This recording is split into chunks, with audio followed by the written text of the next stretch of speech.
Felicia Landossi terperangkap di ruang farmasi. Dia tergetar-getar mencari anak kunci dan tidak percaya kejadian ini terjadi kepadanya kerana tiada sesiapa berani mengurungnya dengan sengaja. Lainlah kalau mereka hanya bergurau dan cari pasal denganku. Dia teringat yang dia sentiasa dianiayanya. Contohnya, diramahi oleh Dr. Raiha tentang etika kejururawatan. Seolah-olah memandang rendah statusnya, dia hanya sebagai jururawat. Raiha fikir dirinya siapa? Lupakah awak pada ikrar yang telah awak lafazkan semasa mengikuti kursus kejururawatan dahulu, Sister Felicia Landossi? Suara Dr. Raiha terngiang-ngiang dalam ingatannya. Dia juga tertekan dengan kes perempuan tua lisut alias ibu tua Unong Sirun yang celopar mulutnya. Raiha tidak sepatutnya melayan aku seperti itu. Aku bukan pesakit yang terdiri daripada masyarakat kelas menengah atau ke bawah tu. Bukan. Dia merasakan harga dirinya direndahkan setaraf dengan jiran tetangganya sewaktu alam kanak-kanak sehingga alam remajanya. Felicia tidak dapat menghalang perasaan apabila mengenang kisahnya. Dia juga merasakan bahawa sejam itu cukup lama untuk dia tunggu sehingga tamat shiftnya.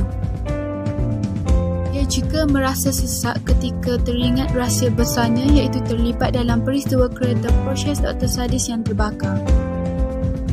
Bebas mengharu-birukan hidupku.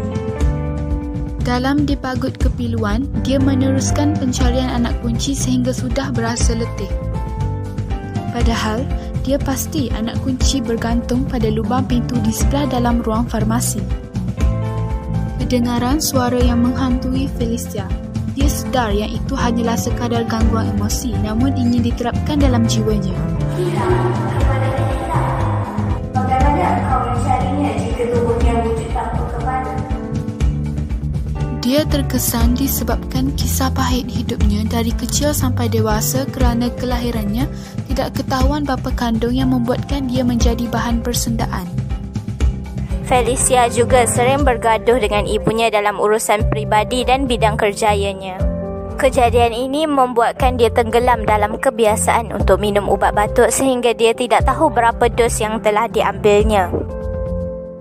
Dia melihat bayangan Dr. Sadis sambil memegang gelem petrol dan menyerahkan kepadanya. Dia kembali sedar apabila kedengaran bunyi ketukan pintu dari luar farmasi. Dia didatangi oleh seorang lelaki kacat yang berpakaian doktor. Dr. Uwang? Wang, saya Dr. Wang. Bukan itu maksud saya. Awak Dr. Muhammad bukan? Dr. Muhammad. Ya. Felicia meminta bantuan daripada Dr. Muhammad kerana sudah tidak sanggup untuk terus begitu.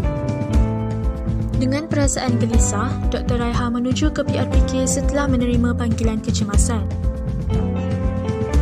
Semua ini mengarut. Dia mengambil keputusan untuk tidak lagi mempersoalkan kewibawaan Dr. Wang sehingga boleh mencetuskan ketegangan. Dr. Raiha bergegas ke wad yang dihuni oleh Unong Sirun. Awak buat apa ke sini, Dr. Raiha? Saya terima panggilan kecemasan tentang Unong Sirong. Kami tak ada pun buat apa-apa panggilan kecemasan pada waktu malam, doktor. Tak ada? Tak ada, doktor. Baru saya teringat. Sebenarnya, Dr. Uwang yang... Dr. Uwang? Saya tak tahu pula jika Dr. Uwang ada buat panggilan seperti itu. Tetapi, saya tahu Dr. Uwang tak datang ke sini sejak pulang pada siang tadi lagi. Mereka hanya menganggap itu sekadar panggilan palsu kerana menurut Dr. Alex, doktor-doktor lain turut terkenal. Dr. Raiha sukar mempercayainya dan terus memikirkannya. Dia juga terfikir, adakah Dr. Wang sengaja mengganggu psikologinya, tetapi dia menidakkan kerana percaya bahawa mustahil Dr. Wang melakukan itu. Terlanjur berada di situ, Dr. Raiha melawat Unong Sirun yang baru sahaja dibedah senja tadi.